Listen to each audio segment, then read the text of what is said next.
Contrary to general belief, walking does not appear so late in humans. In fact, it's in the mother's womb. The fetus is already biologically prepared for walking. It takes alternate steps with very good coordination between its arms and legs. And this walking is still present at birth. We know that because it has long been considered a reflex that disappears around the age of 2 to 3 months. It has now been demonstrated in numerous studies that this is not so. Babies from birth never stop walking. If you put babies in water, they are quite capable of taking steps, because in this situation their body weight is supported.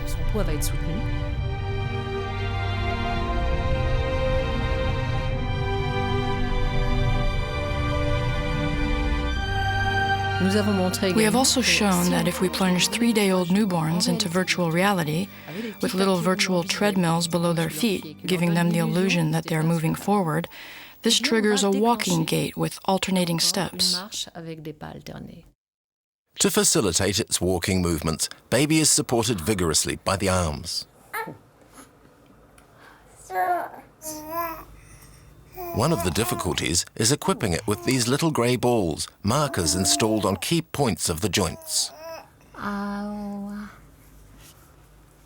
Okay. Now we'll be able to see your knee. Using several cameras, the markers are detected. It is now up to baby, no longer hindered by its weight, to walk. It's magnificent. This is not so easy for the uninitiated to see. Nevertheless, stimulated by the virtual treadmill, this 3-month-old baby makes walking movements as the cameras record. Hey-ho, off we go. Well, almost. What does this mean? It means that this walking basically is biologically prepared to adapt to any environment in which humans might find themselves. It's a question of survival.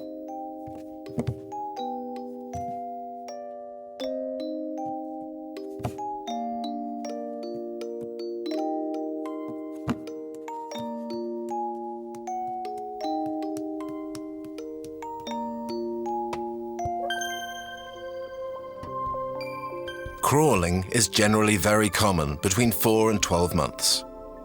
Scientists have shown that crawling enables the development of lateral vision and therefore of spatial awareness. And so baby becomes aware of the void. The cliff experiment demonstrates that this child, who has been crawling for several months, is afraid of the hole. Avoiding the void is not an innate reflex, contrary to what has been believed for many years. But some children, for reasons as yet unexplained, will not crawl. The child's first steps are considered basically like a second birth. It's as though the child has severed its umbilical cord by itself this time, to be able to explore distant places where until now it has not been able to go, in an independent manner. It is going to be able to reach objects that were, until now, forbidden. It will be able to communicate verbally with its mother at a distance. And this is truly a revolution.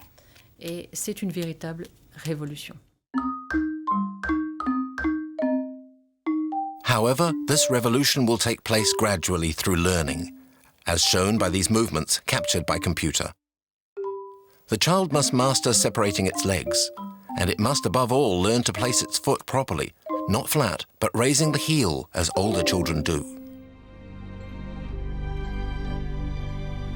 As with walking, babies start learning language inside their mother's womb. Listen, it's the mother's voice as heard by the baby in utero.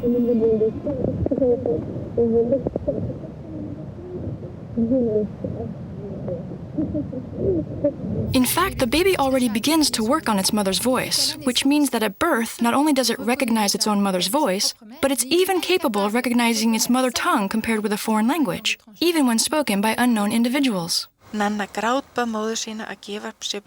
these are not the only talents baby has.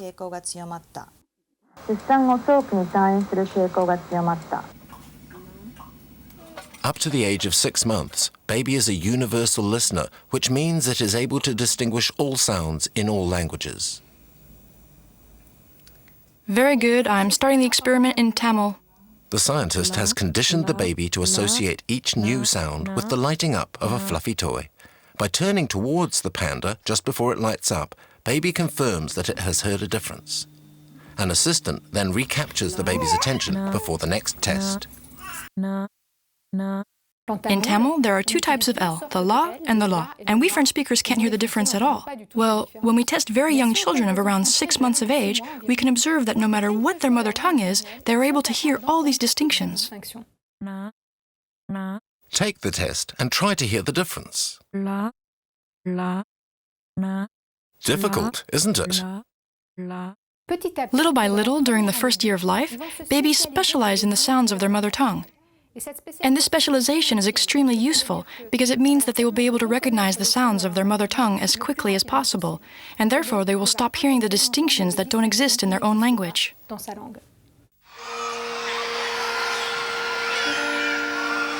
Babies have a predisposition for hearing the sounds, but how do they learn the difficult structure of the language?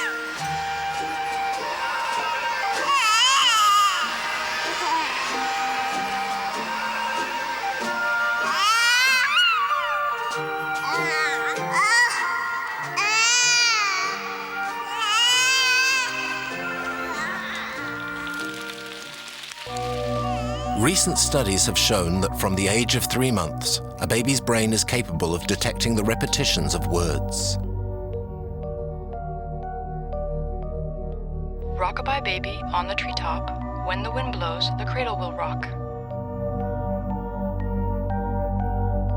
By observing the zones of the baby's brain that are activated, it has been possible to demonstrate that the little person is capable of breaking up the flow of sounds received and isolating words from it. On the treetop. When the wind blows, the cradle will rock.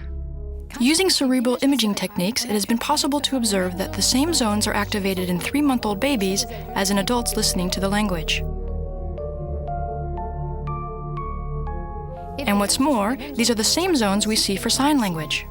In the morning, baby wakes up. Oh, he's hungry. He cries. What's he want? He wants to eat. These children can all hear, but are too young to talk. Nevertheless, with their parents, they are learning a language that is once again in fashion, sign language. Oh, more? He asked for more. Oh, but children love to say more. These are the signs that come up the most often. More either for food or after a song that they've really enjoyed. So we have the cake. Chocolate sometimes, a little bit later. Chocolate. And then poo-poo. This new method helps parents to understand their children better in day-to-day life, to avoid frustrations at a time when the child is able to pronounce only a few words.